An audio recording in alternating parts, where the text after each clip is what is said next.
Hi, everyone. Welcome to another episode of Workpuls Productivity Talks. My name is Borna, and I will be your host as always. And today with me, I have Alex Pang, who is an author, founder of Strategy and Rest. He wrote several books regarding shorter working hours and resting. So we will definitely be hearing some interesting tips from him today. Welcome, Alex. Thank you for joining us. Oh, thanks for having me on. It's a pleasure. Okay, so first things first, tell us a little bit about yourself, what it is exactly that you do, and then we can move on from there. So I have been working in Silicon Valley for the last 20 or so years, first as a technology forecaster and futurist, and then more recently with my new company, Strategy and Rest, I've been working with companies who are interested in either shortening their work weeks, moving to 4-day weeks or 6-hour days, without cutting salaries or reducing productivity, or finding ways of incorporating more opportunities for sort of rest and breaks into sort of people's daily schedules, with the aim of helping people remain productive, but also have longer, more sustainable, less stressful careers or workplaces. So, that's what I do. Okay, great. What would you say that productivity is, in your opinion? So, the simple definition is output of labor per unit of time, right? Now, the challenge with a lot of us is that we work in industries or professions where that's actually pretty hard to measure. If you're in a factory, the factory, but you've got two things kind of going for you in sort of figuring this out. The first is you've got like a box of widgets at the end of the day that tell you how, sort of how productive you've been. Second, the factory whistle goes off at 5 or 6, and you can put down your tools and you can go home. I think for a lot of us, particularly for knowledge workers, for entrepreneurs, neither one of those things exists to help regulate our work, right? There's always the sense that we can make things a little bit better, that often the standards by which our work is going to be judged aren't very clear. And because there's often no clear stopping point, a lot of us have challenges figuring out when to stop work. And so, I think that, and as a result, we often substitute other kinds of things as proxies for productivity, particularly the amount of time that we spend working. And a good bit of my work is about helping people rethink the relationship between time and productivity, and in a sense to kind of reorient their thinking about how those two things are connected, away from just quantity of time as the measure of productivity, to kind of to sort of focus and attention as the things that really define how productive we can be in a given period of time, and how much time we have left over to live the rest of our lives. Okay, would you say, given that most of us are working in the factories, are making actual things, that at the end of the day we can say, okay, I made these 3 things today, so it was a successful day? Would you say that productivity can be measured in all across the board in different industries and areas? I think certainly that there are measures that we can, that we can use. I think that for people who are working in complicated, subjective, kinds of projects, marketing campaigns, or, in my case, writing books, the challenge is to find tools that can give you, clearer short-term measures of how productive you are. So this is why for writers, things like daily word counts are super valuable, because they do 2 things. The first is they give you some kind of indication of how much you've done on a given day and how much closer you are to your ultimate goal. And they also encourage a degree of sort of sustainability and routine in your work that for creatives is a really, really useful thing. right? I think, we often tend to think of creative work as something that happens in these, bursts of inspiration that lead to all-nighters. And while this is something that, many of us kind of play around with when we're young, really good work, it turns out, when done by super creative and prolific people, the likes of, Beethoven or Stephen King or Charles Darwin. These are people who worked in incredibly systematic, routine ways, and they had very well worked out structures that helped them shape their days, that helped them measure their work, so that they were able, over the course of their lifetimes, to do far more and far better work than they did in their younger days, when they tried to operate on this kind of much more romantic, get it done fast, stay up all night model. So yeah. Yeah, I think I've actually spoken to somebody today about it. The thing is, like, right now, I feel that a lot of us, especially in the situation that we're in right now, since we're probably all on lockdown, it's hard to put away the laptop. It's Mm-hmm. hard to take that rest you're talking about a lot. It's like, it's just one more email. It's 10 o'clock at night, but I have nothing else to do. Let me just do this. Do you think that that's how can we put an end to it ourselves, Mm-hmm. especially right now? That's a great question, and I think that we are confronting at home a kind of concentrated version of the challenges that we often have in our normal working lives, which is, kind of figuring out how to draw these lines, to draw these boundaries, and to stick to them. I think the first thing we have to do is recognize that those boundaries actually are useful things that help us have better work lives and better personal lives. I think that, given that we live in an era when we can carry our offices around in our pockets, effectively, that, we think that these are useful for kind of breaking down the boundaries between work and life, right? And ideally, these technologies allow us to kind of optimize the time that we spend working, so that we can break up work into big chunks that we, plan throughout the day. The reality is that what tends to happen is that work gets ground down into a sort of fine powder that just blows all over our calendars, so that, we are checking email at the dinner table, or we're trying to, conference into a call when we're with kids at the playground. And this turns out to be, both a recipe for not a terribly good work life or personal life. It's also not particularly productive or sustainable. So I think that, one of the things that we are all confronting is how challenging it actually is to develop and maintain those boundaries. And I think that doing so partly requires a greater degree of, personal discipline.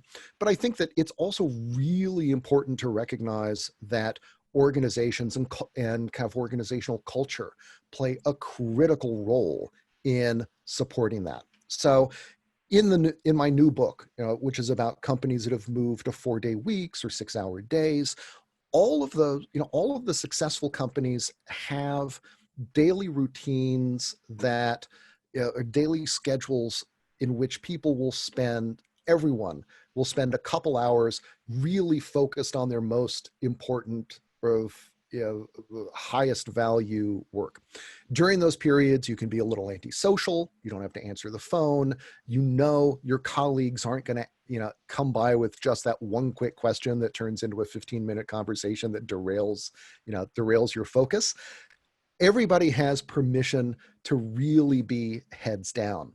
And when everyone does that at the same time, you're not just like 20% more productive as an individual. Everybody is like 50% more productive.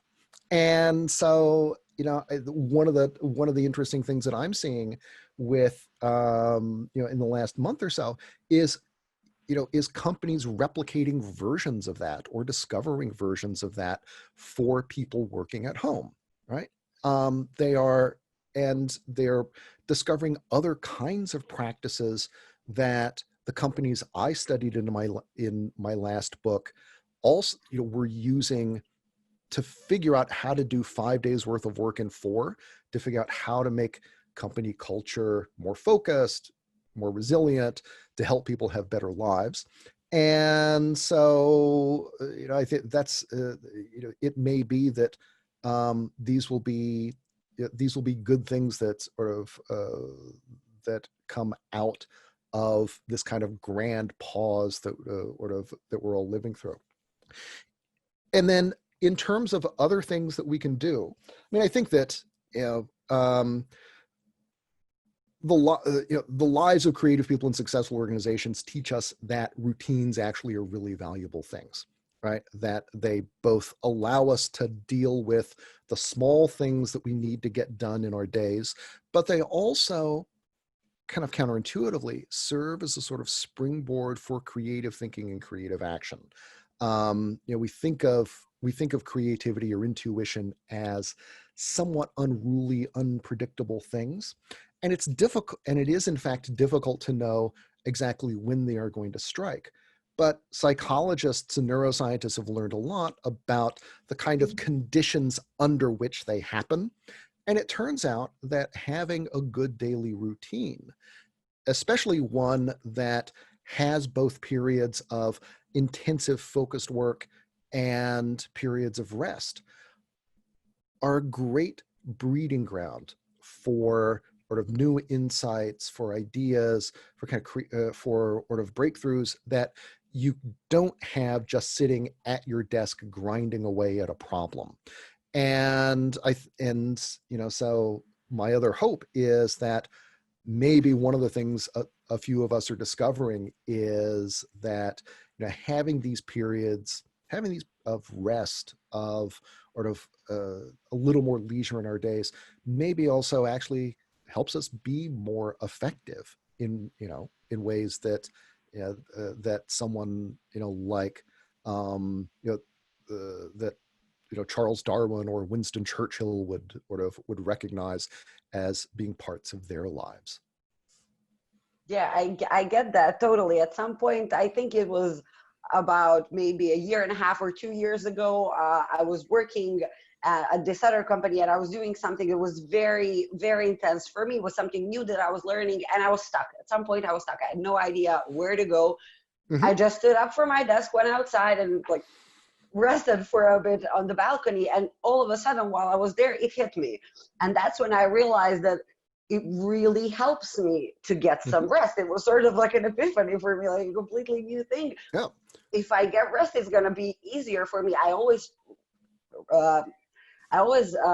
saw things about it. I read things about it, but I never felt it myself. And in that moment, I was like, this works. This actually works. Yeah.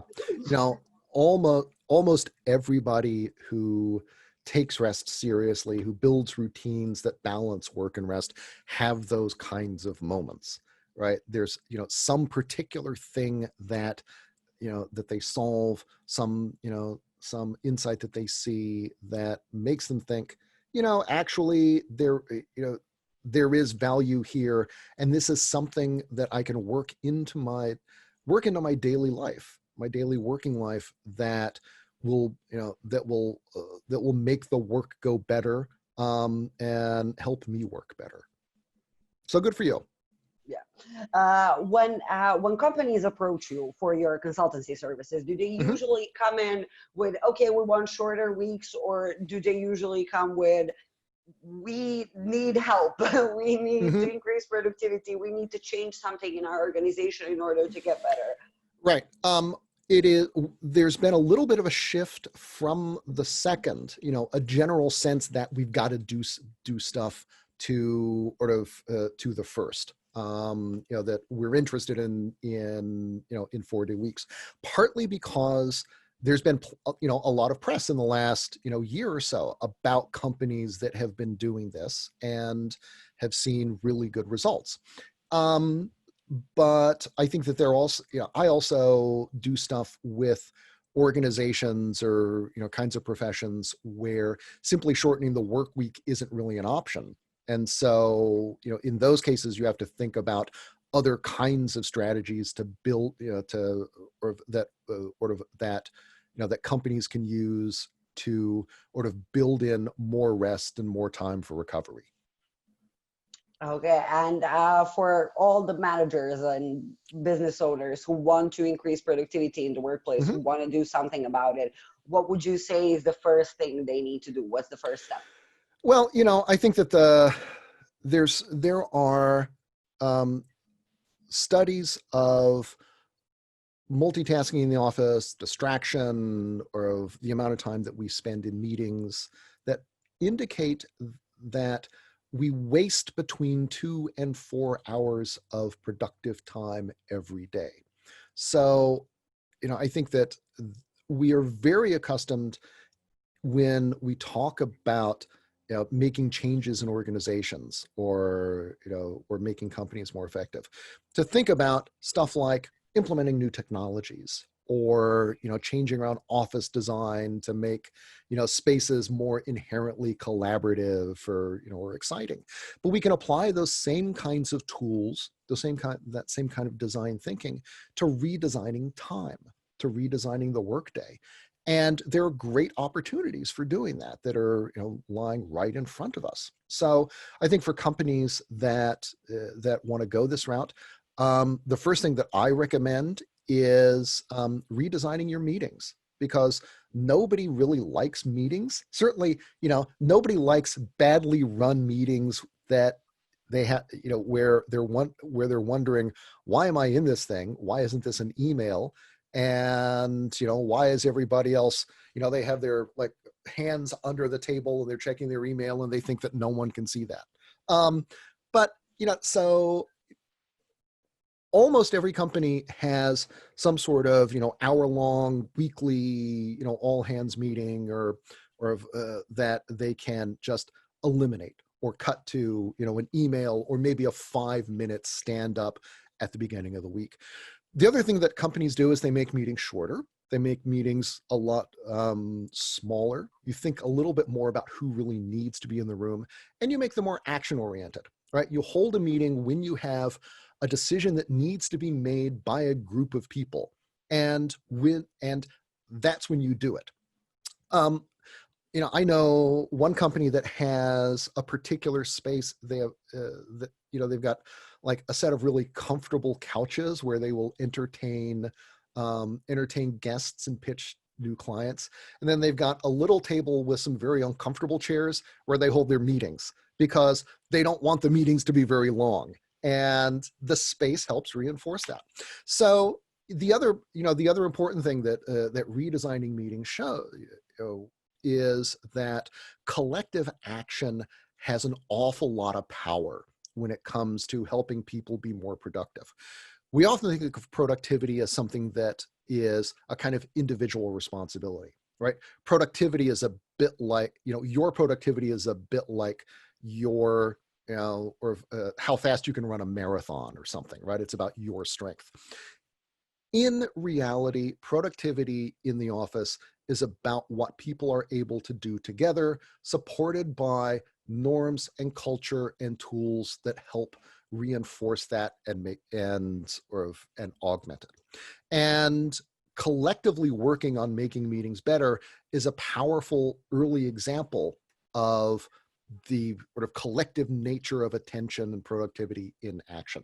Then the next things that that companies focus on are using their technologies more wisely, which partly is about eliminating distractions. So implementing rules around things like, it's okay to check your email twice a day, not respond every 10 minutes to whatever new thing comes in. Getting control of your Slack channel or other sorts of tools that can be distracting, but also figuring out what what kind of less productive but time-consuming things can be automated, and figuring out how you can use technologies to augment your highest value, most important stuff. So a great example of this is an accounting company in the UK that uses cloud-based accounting services. at the core of their business. With cloud-based accounting, essentially, rather than that old model of you get, like these giant books of papers and scraps and receipts from, the client, and you spend a month like tabulating it all up and figuring out sort of, their, how much tax they owe and how much money they've made. Cloud-based accounting is a bunch of tools that allow you to see all that stuff more or less in real time. So, you're drawing information from payroll, from spending, from people's personal, or of personal expenses, all that stuff. And what that means is that for the company, you get a lot more real-time visibility into the financial health of your company. For the accounting firm, it means that they spend, 1/100th of the amount of time doing the kind of paperwork stuff that they used to, and they can spend more time focusing on things like advisory services, which are a lot more interesting for everybody and deliver more value for clients. So, and then I think the final thing that people do, that companies do, is actually redesign the workday itself. So sort of set aside particular times of day for, that really important focused work, have particular times of day, often in the afternoons, where you have client meetings, you deal with phone calls, you do the more kind of forward-facing external stuff, and then also work in periods for just being social. A lot of people like coming to the office because they get to see their friends, right? And you don't want to lose that in the course of an organization becoming more productive. So one of the things that happens organically with a lot of companies is people start eating lunch together, right? You're not either having, the sad lunch at your desk or dashing out to go get something by yourself. People, gather together. And this is when they can chat, and be sociable in a way that they can't during heads down time.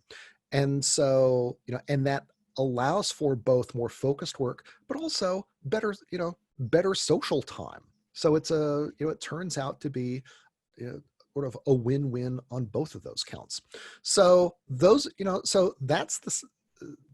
so that's the kind of stuff that I'm seeing companies doing that helps them be more productive. And I think that the really important thing to recognize is that when we talk about productivity of this sort, or productivity improvements, that they're really about organizational changes. They're about systems changes. They're about normative and cultural changes. It's not just about what one person is doing and another person is doing as kind of, atomized individuals. It's much more an organizational and social understanding of what productivity is, what efficiency is, and, even what things like attention and focus are. So that's what they do.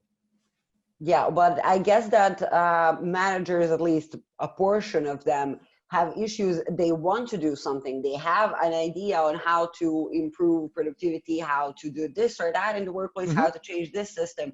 But what is the approach they should take with their employees in order to get their buy-in in those situations? Sometimes it's not that easy. You cannot just come up and say, we're going to do this like this. It needs to be a bit of a conversation there, but what would you say is the best practice to do it? That's a great question. And I think that there is kind of a social contract in companies that move to 4-day weeks or 30-hour weeks. The first part of that is that this is something that is driven from the top. No company implements a 4-day work week without the founder or the CEO kind of driving it. This is a very big, kind of risky change. So you need permission from the top to try it. But it's something that very much is implemented from the bottom up, right? Nobody knows enough about everybody else's job to say, here's how you're going to do 5 days worth of work in 4 days going forward. You got to let people figure that stuff out for themselves. I think that the next part of the social contract says that workers get to share productivity gains in the form of time savings. So you're asking people to essentially redesign their days and rethink just about everything about how they work. And if you are like an unimaginably charismatic CEO working in a field where lives are at stake, maybe you can do that and say, you are going to give all of this for this mission, and I'm not going to give anything back, right? I get this higher productivity, we'll change the way we work, and you get the satisfaction of having gone through this. For 99.99% of us, however, workers do this successfully if, in exchange for getting more free time. The idea of being able to have or work 4 days a week and then have a 3-day weekend every week is an incredibly powerful incentive for a lot of people. The other important thing is that the companies that do this successfully don't cut salaries, right? It's not about saving money on your payroll line, because you recognize that this is actually a challenging thing, that people are going to be producing as much as they had before. And so you're going to get an increase in productivity, often above the 20% that you need in order to stay at the same level or previously. But you're not going to be, this is not something where that you're just kind of asking for free. The final thing is that you got to treat it as an experiment. That, this is meaning, number one, that people have an opportunity to try new things, to sometimes try out crazy stuff, to rapidly try new things, to prototype new tools, and to succeed or fail, and to move forward. You got to recognize that a bunch of these experiments aren't going to work. A few of them are going to work spectacularly well. And in order to get the second, you got to put up with the first. So failure's got to be okay. Radical new things have got to be okay. The other part of that is, if the experiment doesn't work, we go back to the way things were. That, the 4-day week is not a gift that is given to workers, or one that is simply extracted by labor, right? It is something that, has both short-term and long-term benefits, but you got to actually see those benefits in order to make it something permanent. And so there are some companies that try it for 3 months and realize that actually we can't make this work. And even the companies where it's a roaring success, there is still this, they still say, all right, we're going to measure this. We got to see, what our clients think. We got to see what the numbers are. And, if those numbers start to fall, then we got to we will rethink whether we're going to stick with this or not. So that's what you do. That's how you convince people. Okay, so how long would you say an experiment would need to last? Obviously, I guess it depends on the size of the company and industry. Mm-hmm. But on average, how long does it need to last in order for you to see if it's really successful or not? Right.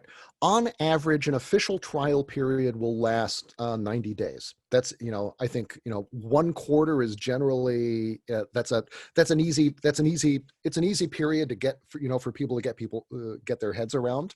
A quarter is already, a piece of a business cycle. So you kind of have a sense of how to plan for that. It also, I think, is good because, the first month or so are kind of disorienting, right? You're trying to figure, it's a lot of figuring out how to make this work.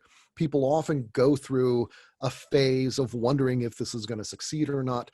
And it takes a little time for them to, for the ship to kind of right itself, for people to regain their balance and to actually start, have the confidence that this is going to work and to do the experiments necessary to make it so. I think 3 months is also good because it does give you something of a, for most companies, give you something of a financial snapshot. You've made, if you've either, seen the impact on, foot traffic, on customers coming through the door, on longer term projects and how successfully you're able to complete them. And you've also had time to have some conversations with clients about this and why you're doing it and whether it works for them. So, and then, but everybody everybody continues after that to, watch the metrics, to watch both the financial numbers and, numbers of things like employee satisfaction, and to keep an eye on those. And if they start to go down, then you kind of take a moment and reassess and figure out, whether you can fix this within the framework of 4 days, or whether you got to, come up with something else. Okay, and would you, in your experience, do usually larger companies opt in for this approach and this change, or smaller ones? I have seen companies that range from 2 people to 2,000 do it. Generally, though, smaller companies have an easier time making a change this large, because there are just fewer moving parts. And I think when you're in a situation where you can get the whole company into a decent sized room, then you're able to to make this work without an inordinate amount of complexity and bureaucracy. So now, and the larger companies where this has worked are companies that are less than 10 years old, that are still run by their founder CEOs, who are very hands-on, quite charismatic, and have a lot of moral authority within the company. So even in those cases, they still personally know all the people in senior positions and a lot of the people in middle management. So there is still that kind of personal touch in a way that there isn't with, let's say, a Fortune 100 company.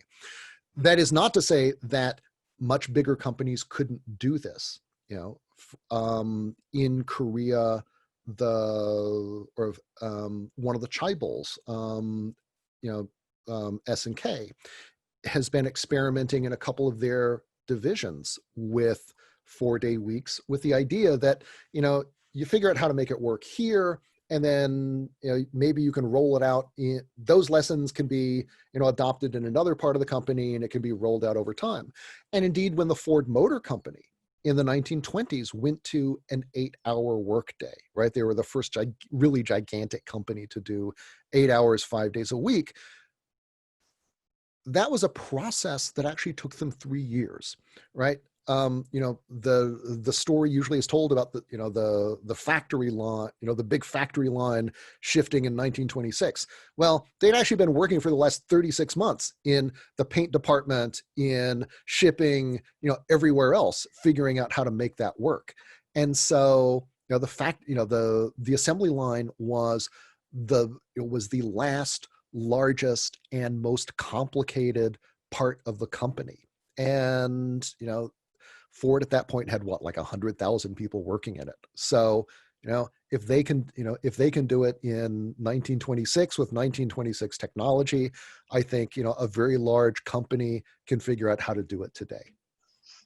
Okay, would you say that it would be perhaps maybe a bit more complicated for smaller teams to do it? Because in smaller companies, people usually wear multiple hats. It's not just one role. You have multiple roles. So like fitting that into a 4-day or 30-hour week, it seems that it would be a bit more complicated.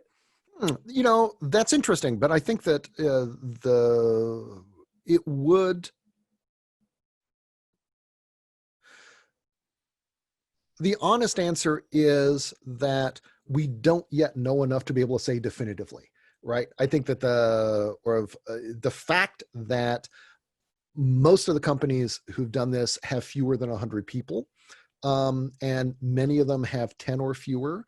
And of those smaller ones, some of them are already pretty aggressively interdisciplinary, suggests that it actually is not a big impediment, but it actually would be a really interesting thing to research a little bit more. So there's an idea. yeah, exactly. I need more projects.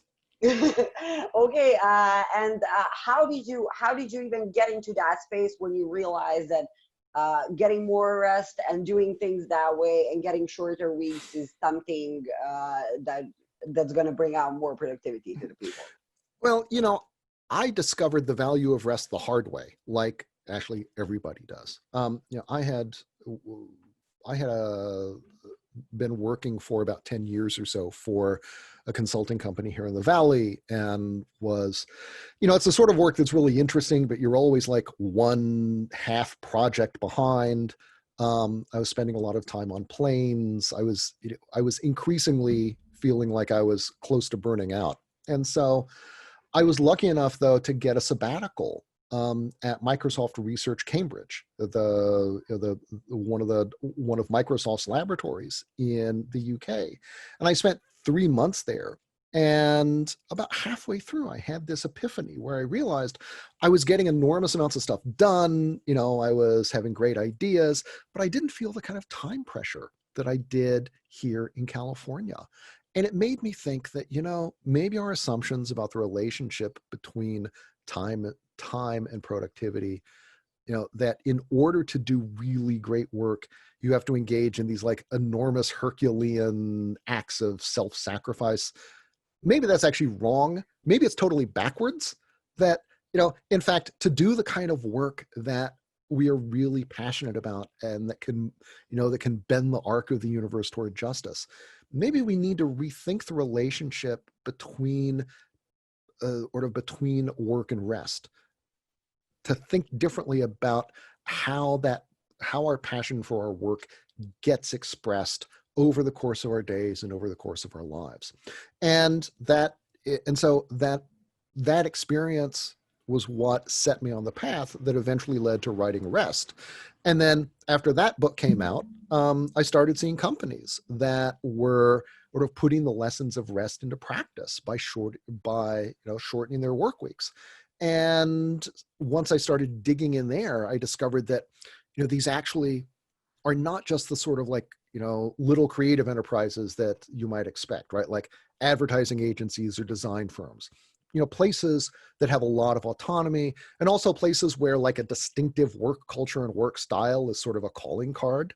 But also restaurants and call centers and factories, software startups, places where overwork is the norm, where you would think that shortening the work week absolutely could not work. You would think like telemarketing is the last place in the world where you could implement a 4-day week effectively. But, around the world, companies in a wide variety of industries were doing this. And I realized, not only were they doing it, but they were approaching the challenge of shortening the work week very much in similar kinds of ways. That they were using tools in a kind of experimental approach that reminded me a lot of what here in Silicon Valley we call design thinking. And that, consciously or not, these companies were very much taking a design thinking approach to redesigning how they worked and redesigning their time. And at that point, I realized, that this was a story worth telling about a global movement that was only now becoming aware of itself. So, so that's why I wrote Shorter. Okay, and do you expect that, and when, actually better to say, when do you expect that more companies, a majority of the work population will switch to the shorter work weeks? Majority of the work population, these kinds of large scale things are always really hard to predict, but I would say that within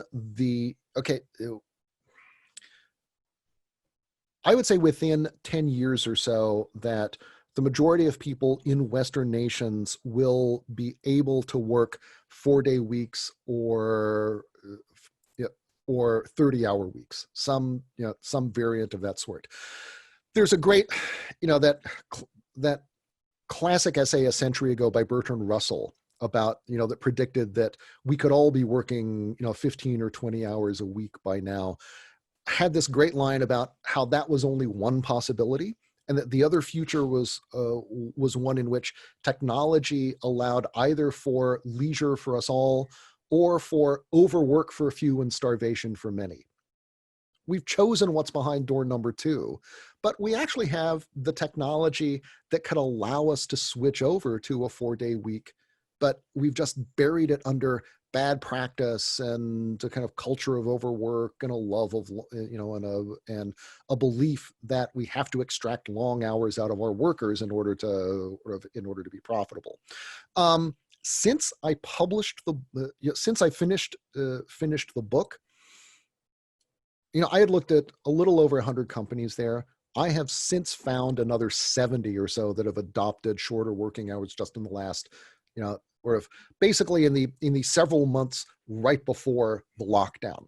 So I think that the movement is growing, and I think that there are companies that will be in a position when all of this starts to lift and we go back, and offices reopen, that will see the 4-day week as actually a tool for helping them get back to business faster, for the following reason: that one of the things that companies have to confront when they go back to work is you don't want the workplace itself to be where people get sick, right? You don't want it to become a hot zone.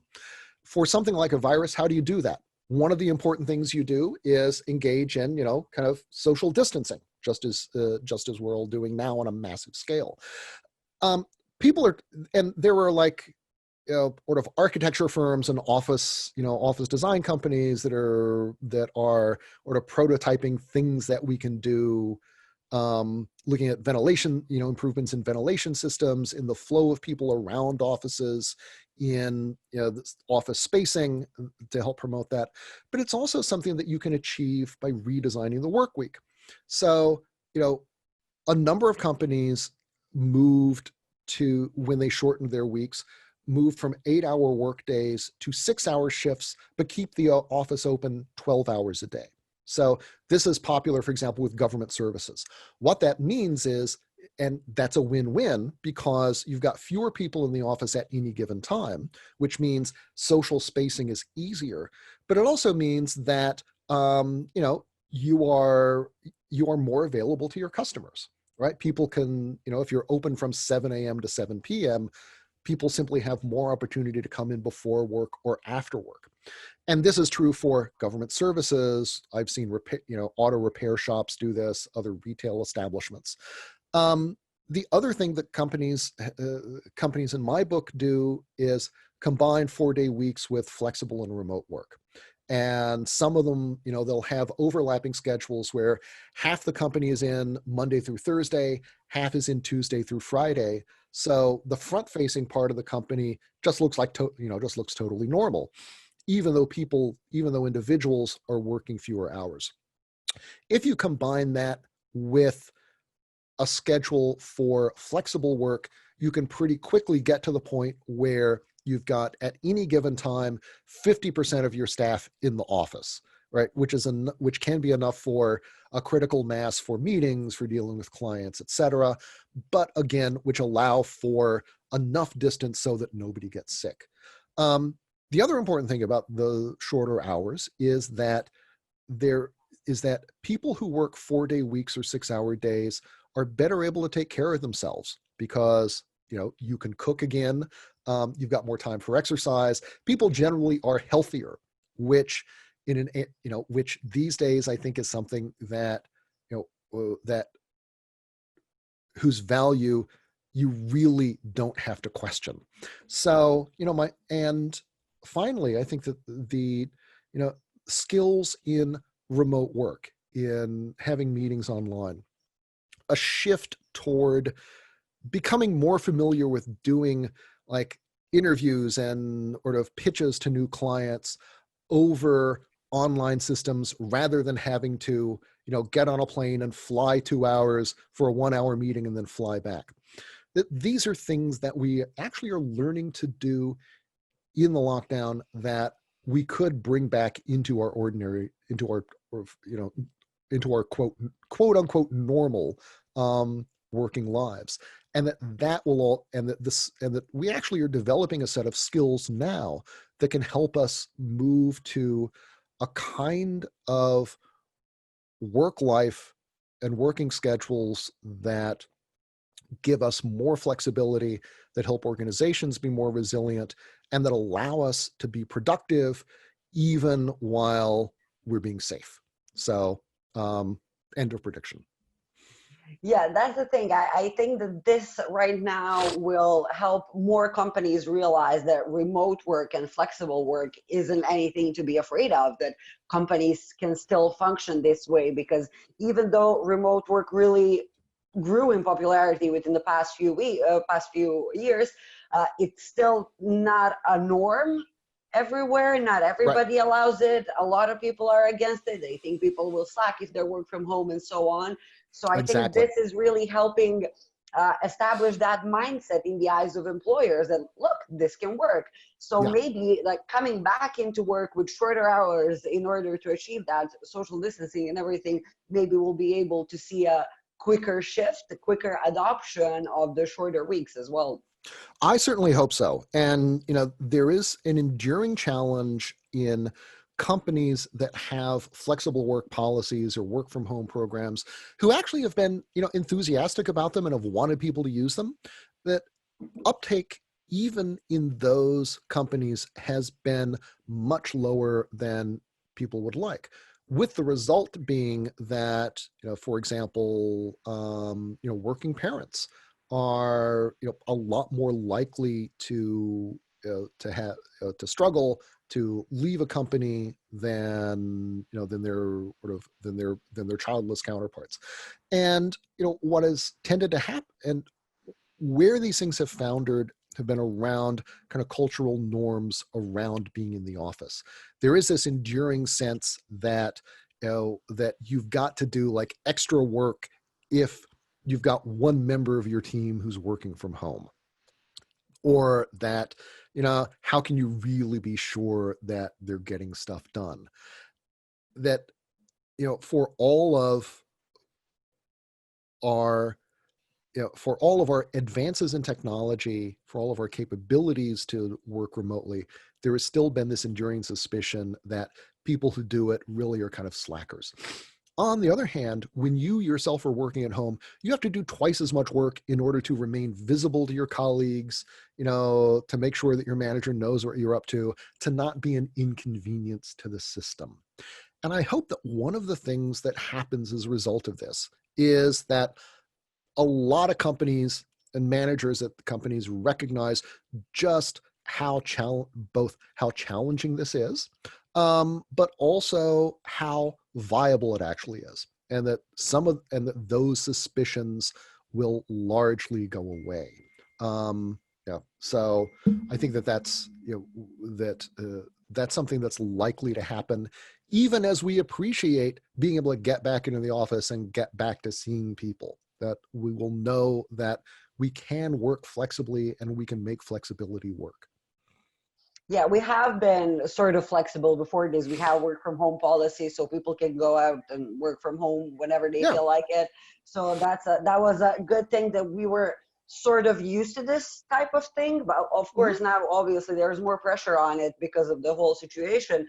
But I think we're all we had a couple of meetings and like a couple of Zoom calls outside of working hours just to hang out, and we were like, I'm never working from home again. Because it's just, I think it's more on a social aspect than an aspect whether I'm doing any work at home or in the office. It's Mhm. more seeing those people and spending time in the office with those people. That's really something that's missing in this equation a lot. Right. Yeah. And I think it's a super valuable thing to have in your toolkit. People will also be shocked at how much more they're able to do when they don't have small children around. And you can work from home while the kids are at preschool. That's going to be like, a revolution. Yeah, yeah, I think that's definitely going to be a big change compared to what's happening right now.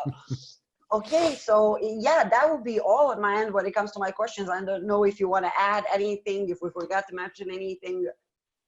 No, those are the big things. Yeah. So, Okay. now, did you have anything you wanted to add Well, I'm or just ask? thinking how would we be able to move to 4 day week? I mean, Mm-hmm. practically, I'm just thinking about how to squeeze everything into 4 days. Mm-hmm. Um, yeah, well, we might give it a try. I think that when people look at their schedules, and if you think first, all right, you know, can I take these meetings? Can I make them a lot shorter? Are there things that we can do with the technology that help us with, these recurring tasks? Can we spend less time at, at that sort of stuff? Pretty quickly, you recognize that you can, uh, that if you can get a handle on that, you can go a long way to making a 4-day week work. I think the other thing is that even in client facing organizations, 4-day weeks are a lot more viable than people expect. And, you know, everybody worries about alienating clients if you shorten your working hours. But it turns out that, I know out of these 100 companies, one story of one prospective client who said, no, this isn't going to work for us.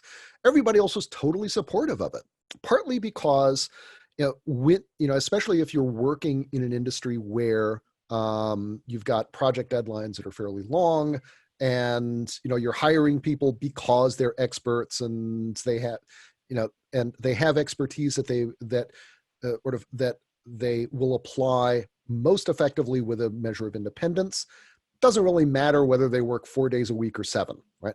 But the other thing is that your clients are dealing with the same kinds of challenges around work-life balance and recruitment and retention and burnout and overwork that, you are solving. And it's one thing to hear about, like, a company, like a public agency in Sweden that's doing this. At least in the US, when you hear about like a Swedish company, that's cool, but you might as well be talking about the elves in Middle Earth. It feels like a completely different sort of world.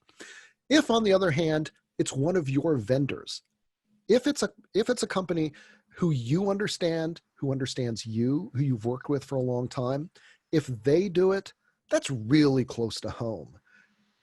And the lessons that they learn are ones that maybe you can adopt yourself. And then finally, I think in an era where everybody, has their phones super glued to their hands, and you always feel like, you've got to be instantly responsive to whatever comes over the transom.